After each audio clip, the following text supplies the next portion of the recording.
titulada El futuro de la humanidad, va a estar a cargo del embajador por la paz, la ONU, director del Centro de Innovación de Bolivia, profesor de posgrado, Universidad de Ciencias Empresariales y Sociales, UCES, Cátedra de Industria 4 y Comercio 2030.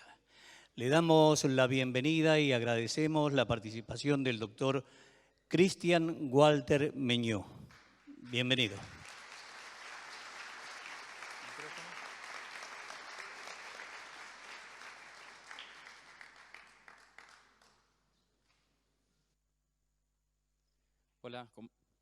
Hola, ¿cómo están? Bueno, la primera pregunta que les voy a hacer, ¿están cómodos? ¿Sí o más o menos? Los que están parados ya sé que no están muy cómodos, pero después el resto ¿están cómodos? Bien. Vamos a sacarlos un poco de la conformidad y de la tranquilidad y de lo tranquilo que pueden estar algunos o muchos en cuanto a cómo van a ver de aquí en adelante el futuro. Aquí estamos viendo lo que es prácticamente no el futuro, sino el presente. Cuando hablamos de revolución industrial, se nos viene a la cabeza la industria 4.0, pero poco estamos dejando a la imaginación que vamos a transformarnos como seres humanos.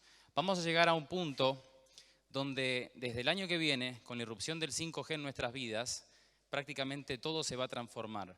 Nos va a invitar a tener que reinventarnos mentalmente, a tal punto que todo lo que ustedes crean hoy como cierto se va a transformar, o todo lo que ustedes piensen que es imposible va a cambiar.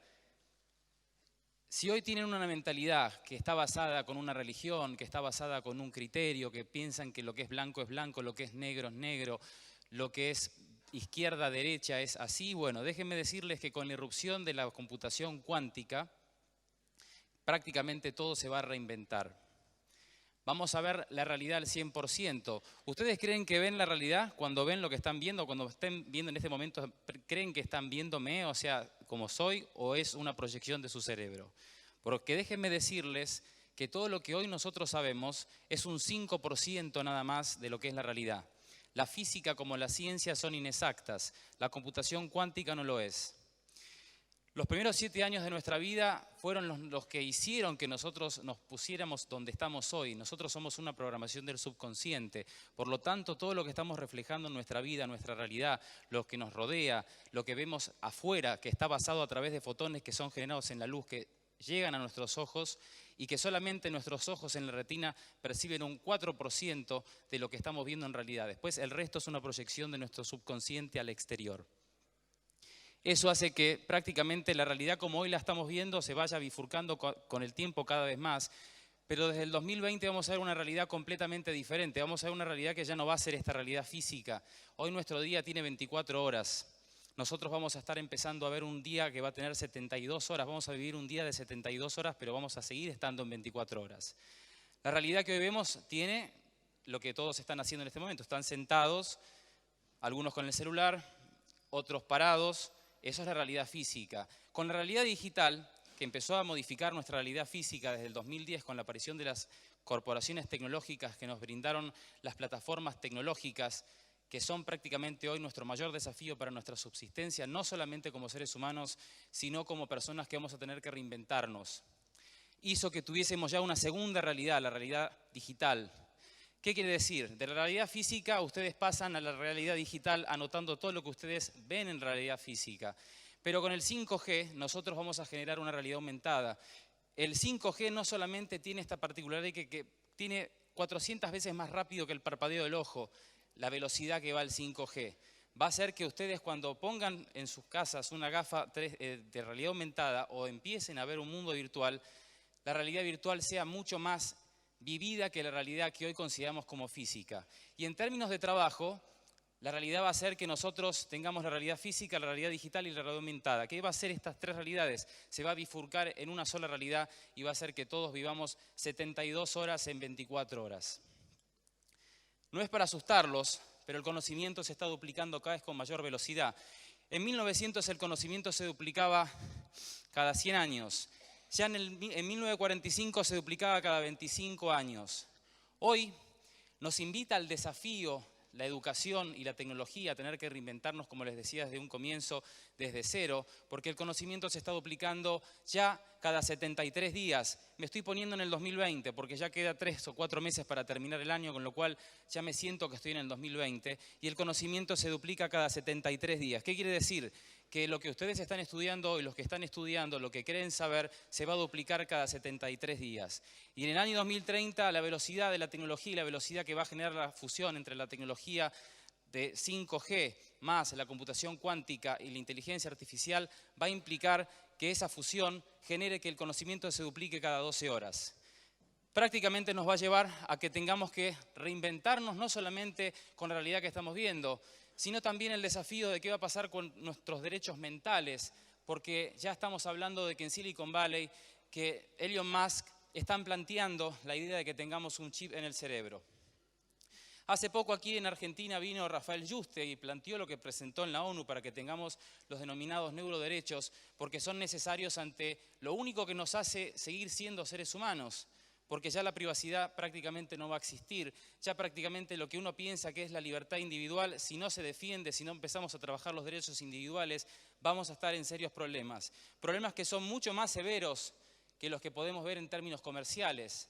Porque la mayor pobreza que yo veo en Latinoamérica no es la parte económica, sino la pobreza mental. No nos estamos preparando realmente para el futuro que necesitamos. Ese futuro que necesitamos nos invita a ser trabajadores del conocimiento, personas que desde que se levantan hasta que se van a dormir están aprendiendo. ¿Cuántos de ustedes cuando se levantan a la mañana están haciendo eso o están con ganas, con pasión de generar los cambios, no solamente para su familia, sino también para el lugar donde estén?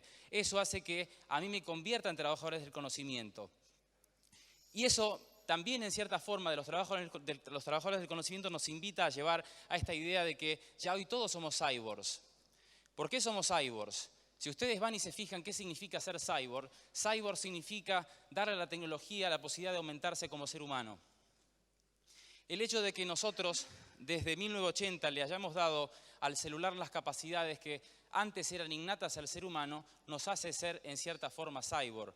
Y a medida que nosotros empezamos a ver que ya desde este año en China se están haciendo humanos que tienen la posibilidad de ser diseñados desde el nacimiento, inclusive antes desde el nacimiento, o ver que en escuelas en China están con sensores para estudiar y aumentar su capacidad gracias a la inteligencia artificial, eso ya nos invita a ver que el mundo lo tenemos que empezar a ver de una forma híbrida, mitad humana, mitad artificial. Esta cuestión de ser cyborgs no es para asustarse, pero sí para tener que pensar ya desde hoy que nosotros tenemos que realmente tomar un control como continente. De lo contrario estamos en serios problemas, no por los problemas políticos porque venga una izquierda o una derecha, sino porque las corporaciones no tienen nombre. La inteligencia artificial es neutra, nosotros la alimentamos y con la computación cuántica vamos a generar lo que se denomina la superinteligencia artificial. Muchos, como Ray Kurzweil de Google, vaticinan que eso será en el año 2035 al 2045. ¿Qué quiere decir esto? Que en el año 2029 se prevé de que vamos a llegar ya a ver que una inteligencia artificial tenga la misma capacidad que un cerebro humano. Y eso va a implicar que después eso siga aumentando. Si muchos saben la ley de Moore, me entenderán. Se duplica cada 2 años la cantidad de transistores, baja el valor de la tecnología y a su vez estamos hablando ya de que en Latinoamérica no se habla de la computación cuántica, pero les hago hincapié en eso porque eso va a ser lo que le dé la posibilidad a una inteligencia artificial de tomar conciencia propia de que existe y de programarse así sola. Por eso la solución que nosotros estamos en este momento viendo en muchos casos, en muchos países, es que lo mejor es que los chicos estudien programación, porque eso va a ser supuestamente el trabajo del futuro. Déjenme decirles que según el último foro de Finlandia de inteligencia artificial, vaticinan que en 4 años las inteligencias artificiales se van a programar por sí solas. ¿Qué va a pasar entonces con el futuro del trabajo de los más chicos? ¿Qué va a pasar con el trabajo de la tercera y cuarta generación, que son personas de más de 75 años, que no tienen ni idea ni siquiera de usar un WhatsApp y que hoy le estamos hablando del concepto de cyborgs? Y las habilidades blandas son cada vez más necesarias. ¿Y qué es?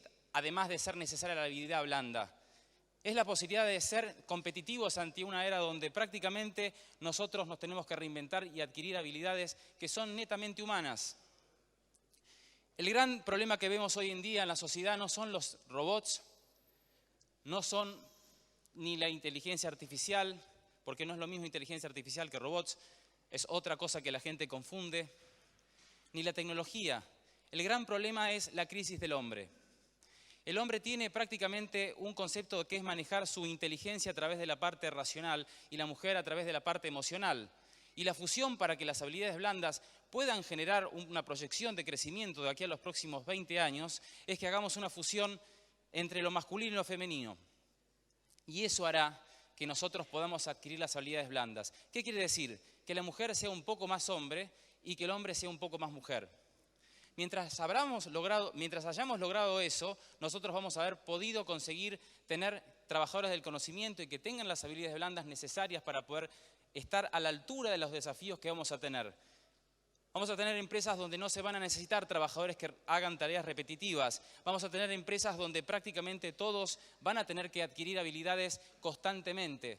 Esto es el desafío de cada uno. Por eso cuando hablamos de la transformación del futuro, necesitamos líderes como ustedes, que van a ser premiados el día de hoy, pero que esa premiación les tiene que permitir empezar a sincronizarse y a trabajar en conjunto. Porque el futuro, para ser llevado de una manera más equitativa, igualitaria y justa para todos, es que logremos equipos de intersección y equipos donde se puedan integrar y complementar, interdisciplinarios, donde los políticos, en vez de tener asesores que están viendo con quién armar las reuniones, que sean asesores tecnológicos, que sean filósofos, porque la política no va a estar definida por políticos que están hablando del siglo XXI, cuando en realidad están hablando del siglo XX.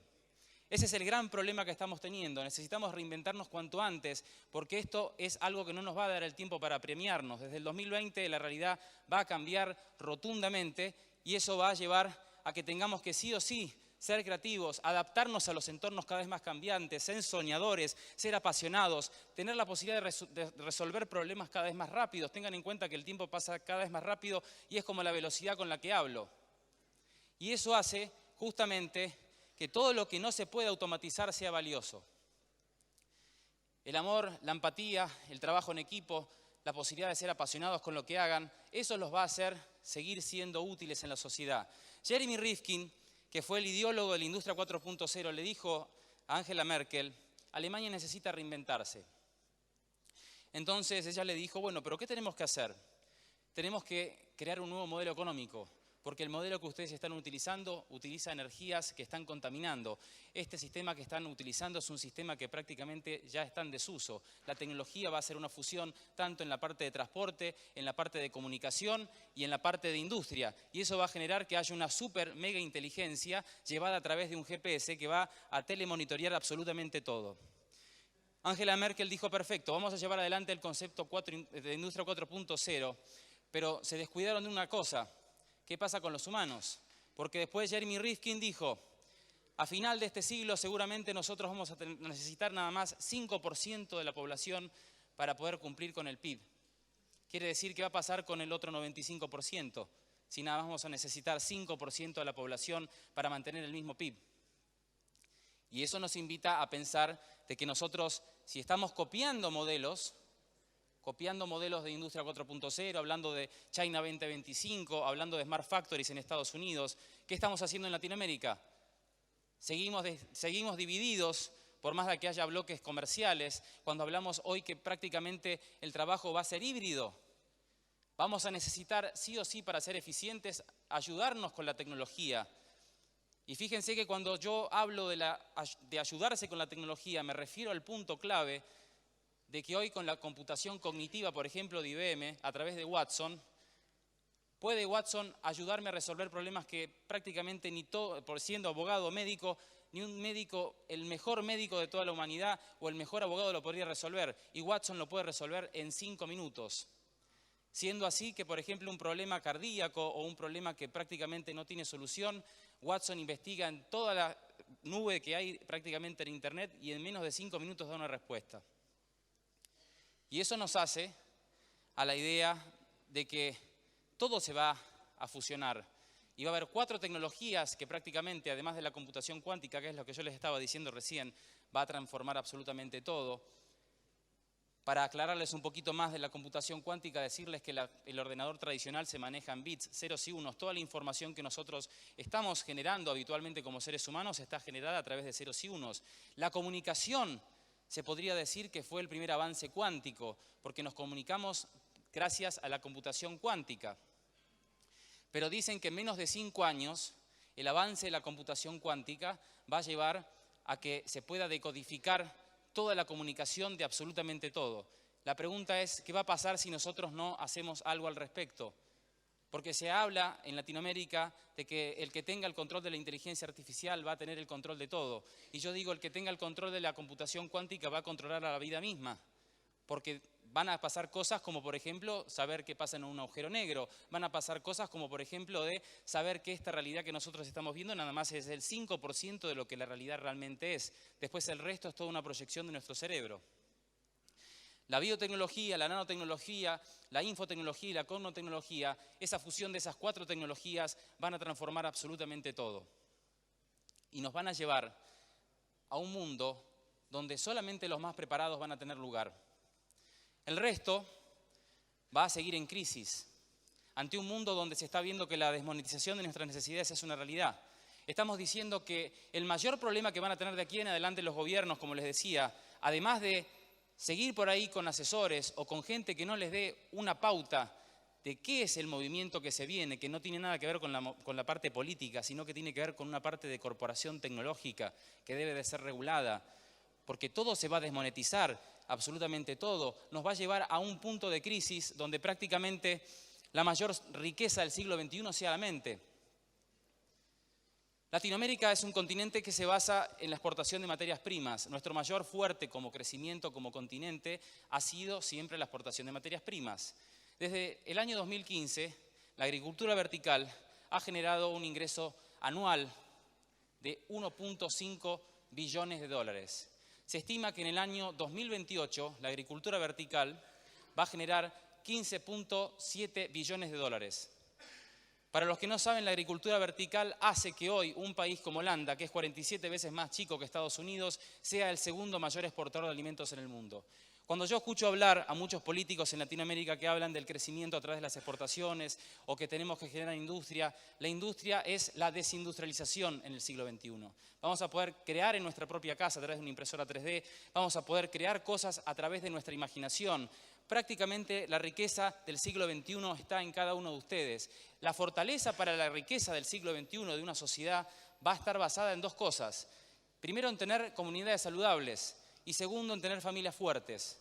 Esas son las 2 claves que necesitan las sociedades de aquí en adelante para poder seguir subsistiendo. Porque vamos a tener 2 modelos bien marcados. Un modelo que está basado en la economía artificial y un modelo que está basado en la economía de la creatividad. Nuestro continente en Latinoamérica está invirtiendo muy poco en ciencia, en innovación y en desarrollo, con lo cual eso nos está llevando a una crisis no solamente de qué hacemos con lo que estamos viendo, sino de qué nos reinventamos. Entonces, primer paso, tenemos que identificar que el comercio ya no es un comercio entre países, sino que es un comercio entre ciudades, denominándose así un comercio interciudades. Por otro lado, que hay países que, por ejemplo, con planes como el que tiene China 2025, donde ya no les importa vender las materias primas, lo que le importa a ellos es vender el diseño. Por eso hablamos de Design 2025 China, no hablamos de Made in China. Y la ruta de la seda que va a conectar a más de 65 países alrededor del mundo, la idea no es vender productos chinos, la idea es extraer materias primas, porque la clase media de China, a comparación de otras clases medias en el mundo, está creciendo. Y eso hace que necesiten, además de generar la agricultura vertical, que como les decía, está reemplazando a la tierra, porque se puede cosechar en un subsuelo, se puede cosechar en un container, se puede cosechar en un garage, en una terraza, prácticamente en todo lugar. Entonces hoy, si nosotros tenemos la posibilidad en el caso de Argentina de darle de comer a 600 millones de habitantes, eso era para el siglo XX o el siglo XIX. Porque se vaticina, según el Foro Económico Mundial, que en el año 2028 prácticamente las exportaciones de Latinoamérica van a ser 0. Estamos hablando en términos de lo que es la alimentación, no estamos hablando en términos de vender materia prima mental, software, ingeniería artificial, biotecnología, nanotecnología. El comercio del siglo XXI no está en materias primas, sino en ojos biónicos, en partes no humanas, en explorar el espacio. Ese es el siglo XXI y ese es el comercio que tenemos que empezar a trabajar.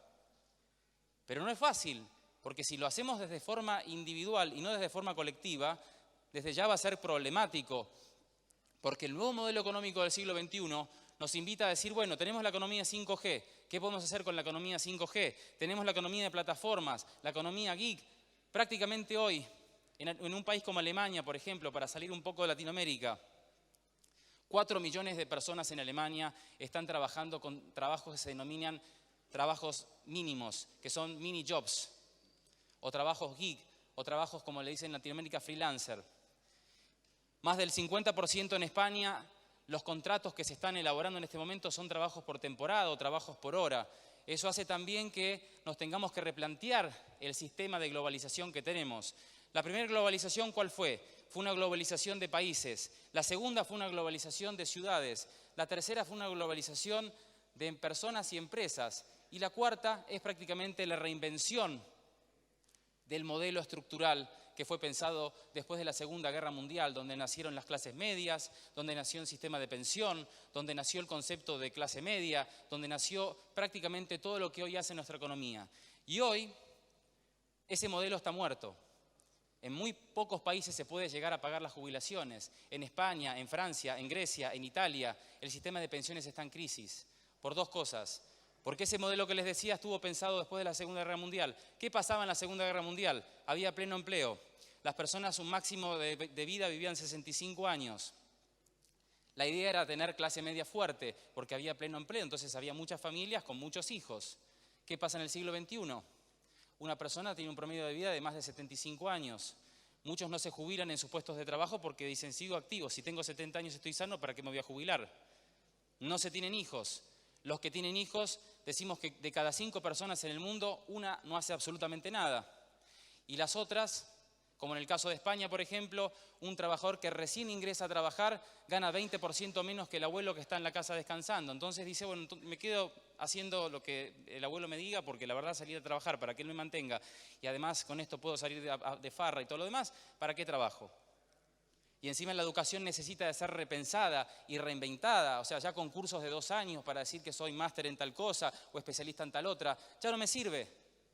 Alguien les tiene que decir estas cosas, porque va a pasar que las crisis se van a ir acentuando cada vez más en lugares donde no se esté pensando, no se esté rediseñando el futuro. Nadie se va a salvar de esto, ningún país, con la diferencia que hay países que sí están trabajando y países que sí tienen la idea de que el futuro está en Internet. Hoy en la actualidad decimos que China maneja el 75% de las ventas de e-commerce. El futuro del crecimiento a nivel sector medio, para que no deje de existir, va a estar justamente en el Internet del futuro. Además, este Internet que hoy estamos viendo es un Internet precario, pero el Internet del futuro va a tener estas cosas. Blockchain, que va a estar todo conectado a través de bloques, que eso va a permitir que los que hoy trabajan como intermediarios, abogados, contadores, tengan que reinventarse y ya dejar de ser terciarizados o intermedios, van a tener que buscar otro rol, porque el Internet va a permitir que yo pueda comunicarme con otra persona, peer-to-peer, persona a persona, y hacer que yo pueda no necesitar ni de contadores, ni de abogados, ni de escribanos. Además, la computación cuántica. Hoy la comunicación tradicional, si yo llamo a Juan, Juan está en el otro lado y hay una línea que sigue esa comunicación. Pero con la computación cuántica, yo no voy a seguir esa línea, porque puede ser que yo lo llamo a Juan, pero como me pueden descifrar la encriptación de esa comunicación aparezca en otro lado. Fíjense, si esto no se regula, si esto no se empieza a considerar y a tratar, ¿en dónde podemos terminar? La personalización del consumo. Esto lo saben muy bien las corporaciones tecnológicas, que son las que les van a vender absolutamente todo. Les digo el ejemplo, Alibaba, Amazon, son los 2 modelos de comercio pyme del siglo XXI. Pero tenemos una solución. Si de aquí, de este lugar, tenemos personas que son hacedoras, o como dicen en Estados Unidos, makers, nosotros podemos lograr tener una industria media que sea fuerte. Y el trabajador del futuro va a tener la mente factura que puede crear a través del conocimiento, va a tener la posibilidad de ya no pensar en una economía del tener, sino del ser, porque eso es prácticamente lo que hace a las ciudades del conocimiento, ciudades donde prácticamente todo se va a reinventar, donde la materia prima va a estar en el ser y no en el tener.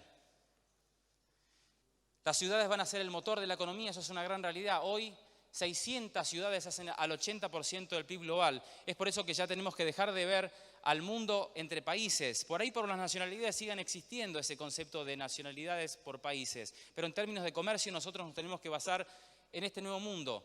Porque en el siglo XIX hablábamos de imperios, en el siglo XX hablábamos de la geografía y hablábamos de las ciudades, pero en el siglo XXI, además de hablar de ciudades, hablamos del concepto de megalópolis. Como hoy estamos hablando de comercio interciudad y como hoy yo me presento aquí ante ustedes a hablarles del comercio del futuro, les digo que hoy ya tenemos el primer proyecto para lanzar en Latinoamérica la primer megalópolis en Latinoamérica. Se vaticina que va a haber 50 megalópolis, que va a empezar a surgir este concepto a través de lo que pase con el Brexit en Reino Unido. ¿Y cuál va a ser la idea del comercio interciudad? La integración, la cooperación y la complementariedad, que van a ser factores básicos para haber cumplido un modelo donde prácticamente lo más importante en el caso de Latinoamérica sea la idea de generar sinergias a través de lo que nos hace ser seres humanos y de lo que hace que nosotros seamos lo que somos como ciudadanos del conocimiento. La tecnología, el turismo, el deporte, el comercio, la industria y los foros, eso hace al nuevo proyecto de comercio en Latinoamérica, que nace desde Santa Cruz de la Sierra, ciudad donde nosotros estamos como centro de innovación en Bolivia, y que termina en el Alto Paraná, Hernandarias. Doctor, tenemos los 2 minutos finales. Bien. La materia prima, energía, información es prácticamente todo lo que se va a hacer en resultado de lo que es el comercio que se va a ir desarrollando. Y la singularidad comercial, donde todo se va a ir reinventando. Los modelos, Alemania empodera la fábrica, China empodera el diseño, Japón empodera a tener una ciudad prácticamente robots humanos y Estados Unidos a la industria. Y ahí viene nuestro modelo, Sociedad 5.0, modelo que invitamos a todos ustedes a que firmen para que se pueda crear en Latinoamérica un modelo propio que sea Sociedad 5.0 para que todos ustedes sean partícipes de ese futuro y lo podemos llevar juntos para tener en cuenta que el futuro lo hacemos entre todos. Según como vemos el futuro, determina nuestro presente y el presente de hoy determina que hoy en este foro nosotros hayamos creado Sociedad 5.0. Muchísimas gracias, que Dios los bendiga. Gracias, doctor Cristian Walter Meñú, embajador por la paz en la